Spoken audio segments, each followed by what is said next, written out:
Hi, everyone. Welcome to the Range International Property Investments podcast. My name's Herois. I am your guest host. Normally, Range kind of chooses the best, so that's why, they've paid me a lot of money to be here. So, let's kind of begin. I have two amazing guests with me. I've known them for a long time. They are the best in their field. One is the topmost person in her real estate space, and she does much, much more.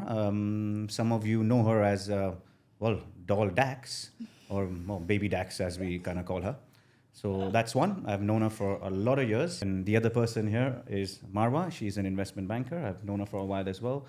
What's common, I think, between both is they have great hearts. They care about their clients, their customers, and that's why I'm quite excited. Now let's start with the podcast itself.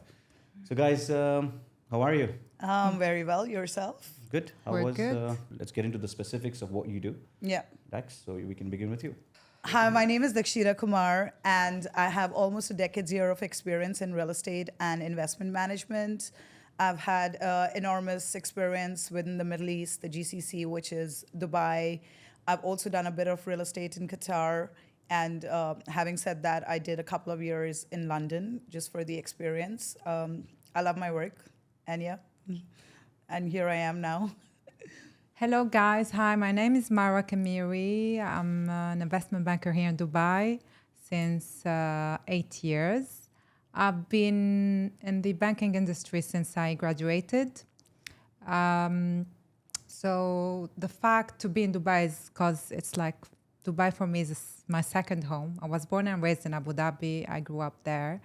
And I did my studies in France, and I came back to continue my career in investment banking here in Dubai. Yeah, and I think apart from that, I'm hoping that the audience also kind of gets to know you and kind of learns a bit about you guys as well, because I think you guys are experts in your field, and I love that I've been invited here to kind of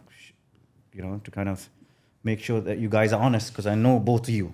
No. Now, question answer time. Yeah. Right. Yeah. So, what's a fun fact that not many people know about you? And this. I've always wanted to be the first lover, second wife, and the third real estate agent.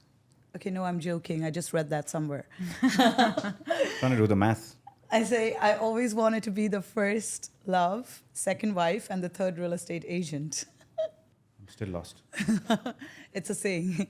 Anyway, so I guess a fun fact about me is I guess I have an amazing sense of humor. I'm super witty, and only people close to me know that about me, because I wouldn't really associate with a stranger or walk into a room full of people that I don't know and show that side of me.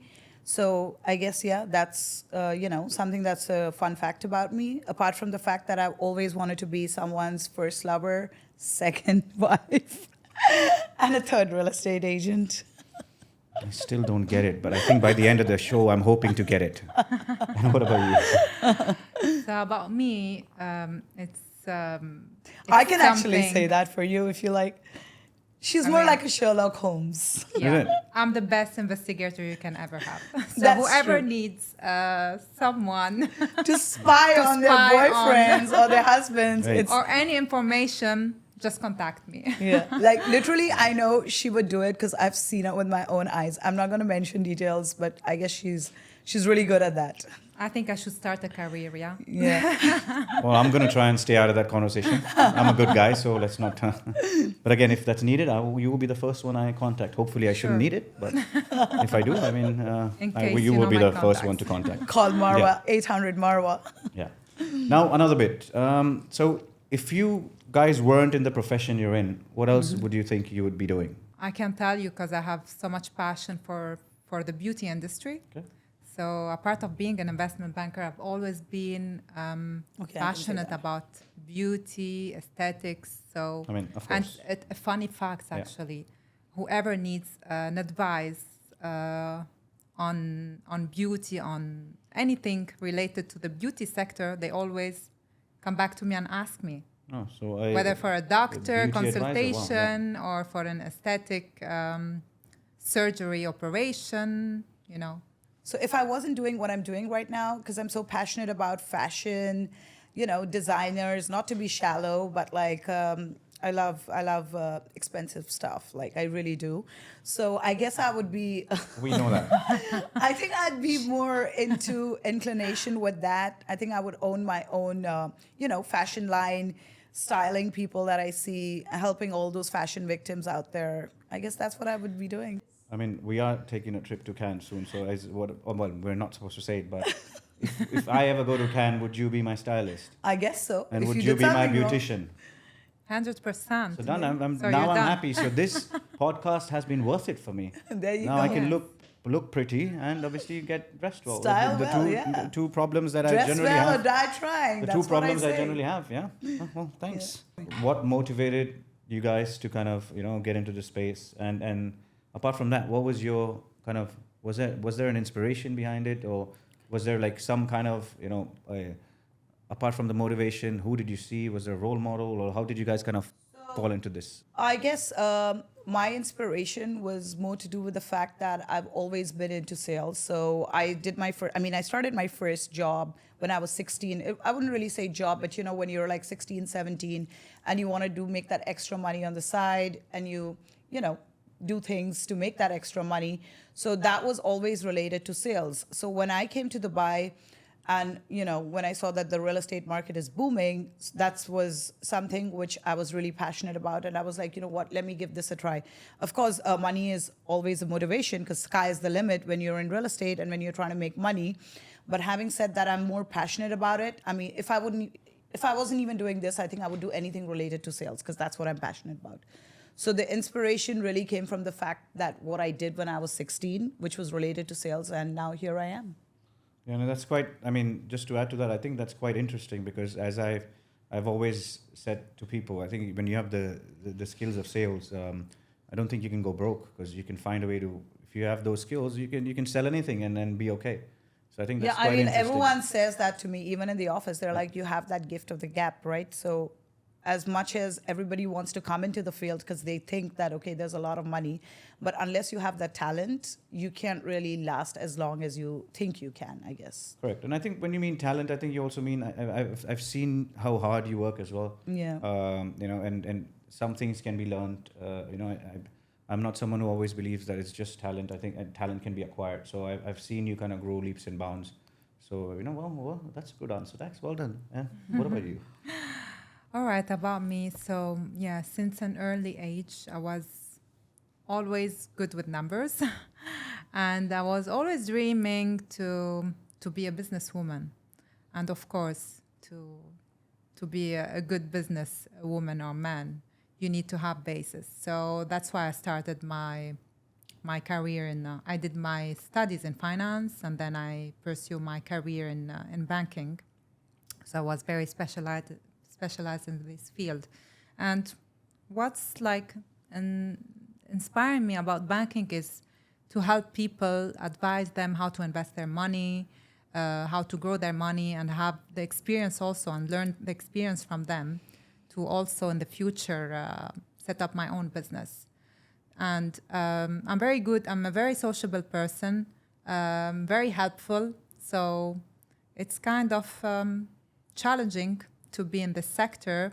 It's all about trust when your clients trust you because you're like managing their assets. Of course. Is there any challenges, or are there any challenges that you guys have faced? So I wouldn't really say that it was a challenge that we faced, because to be honest, the pandemic and the whole war and the Russia situation has only benefited us. Because if you see, UAE was the only country in the world which actually came through in a very, very good way. They came through with, with the whole situation with the pandemic. They were the only countries that came through first where they actually had people coming into the country and felt safe because, if anyone felt sick because of corona, they would send their ambulances, get you, put you through whatever medications that you needed, as opposed to a lot of other countries that really didn't care. And they were doing this not only with their citizens, but with every resident that was here or any person that even came on a holiday. So people realize that, you could be however rich in your own country, right? But then that really doesn't make sense, or that wouldn't really, if your health is not okay, right? And if you're not getting the medication that you need from your, respective country, the government or the hospitals you don't have access to. So people saw that in UAE where, people were treated so well. So when the pandemic was almost done, everybody wanted to come to the UAE, everybody wanted to come to Dubai and have a home, because they said that, okay, this was very uncalled for, right? So if this, God forbid, happened again, at least you know that you're in a country who's actually going to take care of you, as opposed to a country where you wouldn't even have access to medical or other things, right? And with the whole Russia situation and war, they were not many countries were welcoming them, and UAE has been very welcoming to all of them. So yeah, a lot of those clients came in, and I guess as you see, right, even if the graph goes, whatever goes up, goes down, we don't know what's going to happen in the future, right? But it's been really good. We've been really blessed with a lot of foreign investments coming through. So yeah, I guess. Well, looks like you made the best out of the challenge then, didn't you guys? Yeah, And pretty especially, much. yeah, especially with the property markets now and just how the prices are going. Yeah. It's and of course you're right with just how well the UAE handled the whole situation. I think, Yes. and the world has seen how amazing this country is, and obviously we're all blessed to be here. Absolutely. Yes, And absolutely. I'm kind of happy that happy in terms of the property prices are going up, so good for you. I mean, Right. as it should be, right? It's the only country in the Yeah. world, technically. It's a supply and demand Yeah, equilibrium, the right? safety, the security with almost 0% crime rate. You can't really have all of this. Yeah. You cannot Taxes. really walk around Yeah. anywhere in the world with a Richard Mille or a Patek Philippe, except for UAE, and don't have the fear of being stolen or being robbed. Completely Right? agree. You can go to the best places, from south of France to Cannes, Monaco, whatever that is. You're still in fear of, like, you're wearing your most expensive thing, and there it is. You walk on the street, someone can just come and steal you. Now that doesn't happen in the UAE. Right. So I guess we're very blessed. Yeah, we are. So, what are the current trends, affecting your industry? So the banking sector is going under a significant transformation in terms of innovation and financial technology, especially the crypto business. As you're the expert on this, so you know how it is. And so I mean, traditional banks are trying to adapt with the changing needs to compete. I mean, with this parallel business, like the new parallel business of the crypto. Space, the blockchain industry, yeah. Exactly. And you see, there's a lot of people who are like a lot of crypto people are against banking. I'm not actually. I think banking and crypto, or banking and blockchain Yes. should be together, because in the end, if I want to put my money if I want to buy my token, I need to get my bank to kind of help me do it and transfer it. So I think the banking and blockchain industry together, an amalgamation of the two, is a win-win for everyone. I mean, not everyone sees that. But Hopefully, this is the future of the banking system. Yeah. So they're like, there's more transparency. Exactly. Less costs. They will have to switch to blockchain. Yeah. Because it's more safe and more soft, and especially in terms of timing. Yeah, faster. It's faster. cheaper. Faster Yeah. because, I'm this so is what happy we're that a facing. banker is saying this. I'm just so happy that a banker is saying this. No, no, Everyone, I listen. was- I mean- We're not fighting. Yeah, it has to be together. I'm convinced Yeah. since I read about your business and what it's all about. I mean, if you come to understand, I think they should work. I win-win. mean, It's a like beneficial win- thing. Exactly. Thank you. This has They're made me happy. completing themselves. Yeah, thank you. No, this has made me happy. Dex, and what about you? What do you think in terms of the current trends? What do you think the next best thing is, and just in general, your overview? So basically, I'm all about mitigating exposure to risks, right? Because my clients in general are your average Joe. My client is not a Warren Buffett who would walk up to me and say that, okay, Dax, I want to invest with you. It is an average Joe. So I try to cater to those kind of people. Sorry, but what kind of average? How much does he have? In general, like you could say anything that starts with about 1 million, 2 million dirhams, right? Starts with that. And then although we all want to be on the luxury sector, but there are people who also have that kind of money and who want to invest with you. Now, I've said this before on a previous podcast. For me, when someone has 1 million dirhams as opposed to someone who has 10 million dirhams, I would treat them exactly the same. So the challenging part is, in general, people who do not have financial education and live debt free, okay, they basically call their homes an asset. Now, you cannot call your home an asset because an asset is something that makes you money irrespective for you working in it or not, right? As opposed to have, a liability which actually you're giving money out of your pocket, right? So when people do that, it's just So basically, when you say that, so basically you're saying something that is you're mortgaged or it's in a bank, that's still a liability Yeah. until it's fully paid off. Is that Yeah. what you mean? not exactly, but and you cannot still call your home an asset because you're still paying for your home, Correct. right? So asset is anything that's revenue generated, Yeah. right? Basically is what you No, mean. no, Yeah. no, That's not Dax. the- An Yeah. asset, it No, has a value. really. it's, term. it's a term. It's not. No, but it's- just I'm saying this is the whole off- challenge. That see, you're calling your home an asset, right? Your home an asset. If it's fully No, but paid, what it's about an capital, asset. capital No, no, no, appreciation? no. Is that not But an asset? no. It has a value appreciation of. An asset is something that is supposed to make you money, irrespective for you working for it or not. Right now, when you buying a home, okay, you've bought a home. Now you're calling it your asset, but you're still paying towards it. Either you're paying a mortgage towards it, 1 minute, or you're paying maintenance fees, right? So you are paying something towards it. That's what I'm trying to say. But You're it has not- value appreciation anyway. No, but that's not the point, babe. This what I'm trying to get to is completely different, as Okay. opposed to a liability where you're still paying for something.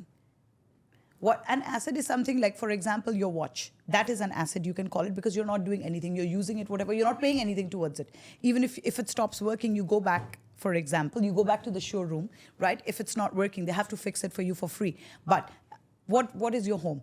Anything that goes wrong, you have to pay towards it. I don't agree, but it's okay. So in general, the challenges that people face are, people who don't have financial education and actually live debt-free make the biggest mistake where they call their homes an asset.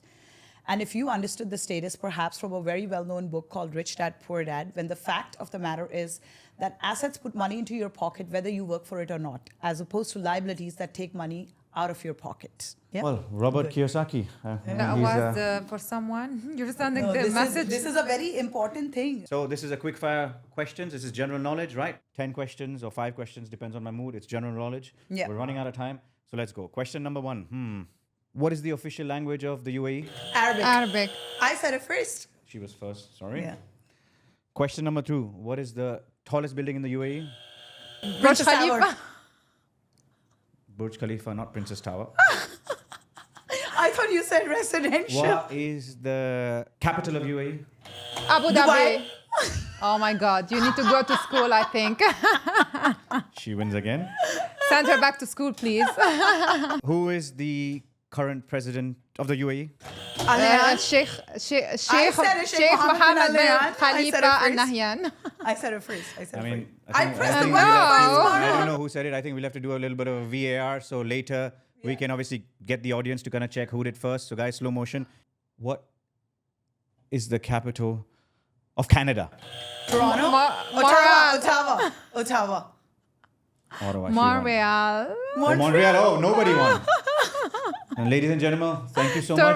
Toronto. Thank you both of you. The price was nothing because You guys are. that's just how life is. You Okay, don't get what you another deserve. question. Really, you want one more question? Yes. Yes.